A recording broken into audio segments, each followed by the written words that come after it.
Assalamualaikum warahmatullahi wabarakatuh. Perkenalkan, nama saya Muhammad Sultan Bastoni dari NIM 20221440084. Di sini saya akan membahas intervensi dan pelanggaran kedaulatan negara oleh Rusia terhadap Ukraina di Semenanjung Crimea dan Donbas. Pembahasan pertama yaitu konflik di Semenanjung Crimea, yang dimana Crimea memiliki sejarah yang kompleks dan telah mengalami berbagai perubahan kepemilikan dan pemerintahan selama berabad-abad. Yang kedua, konflik di wilayah Donbas, yang dimana setelah intervensi Rusia di Crimea terjadi perebutan kekuasaan dan meningkatnya ketegangan di wilayah Donbas.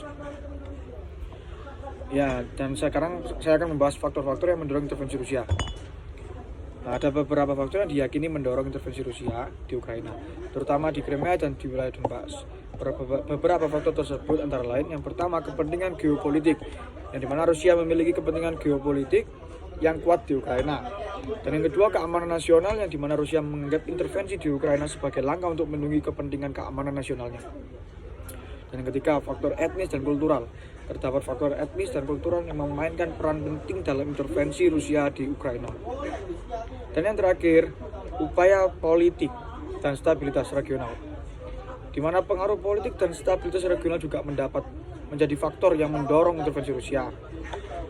Dan yang sekarang ini saya akan membahas upaya penyelesaian konflik Crimea dan Donbas.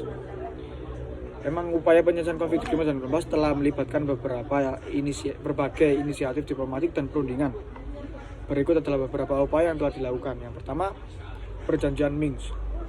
Perjanjian Minsk merupakan serangkaian perjanjian yang ditandatangani pada tahun 2014 dan 2015 antara pemerintah Ukraina, Rusia, dan perwakilan separatis dari Donetsk dan Luhansk.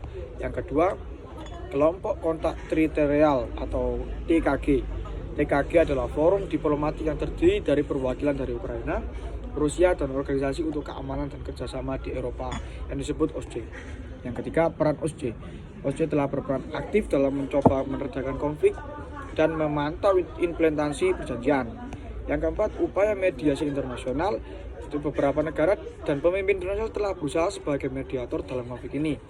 Misalnya Prancis, Jerman, Rusia, dan Ukraina telah berpartisipasi dalam kerangka Normandia untuk mencapai penyelesaian politik di Donbas.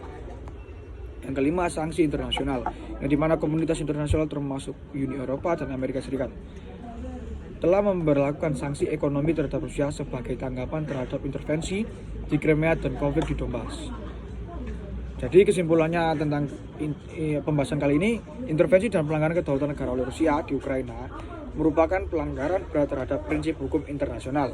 Konflik ini memberikan dampak negatif, tidak hanya pada Ukraina, tetapi juga mengancam keamanan regional dan stabilitas politik. Upaya yang dapat terus dilakukan untuk mencapai perdamaian dan pemulihan kedaulatan adalah dengan negosiasi dan melibatkan komunitas internasional.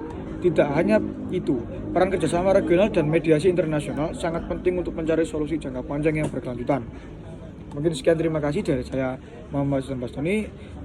Bila ada salah kata maupun tidak sesuai dengan perkataan saya mohon maaf sebesar-besarnya. Assalamualaikum warahmatullahi wabarakatuh.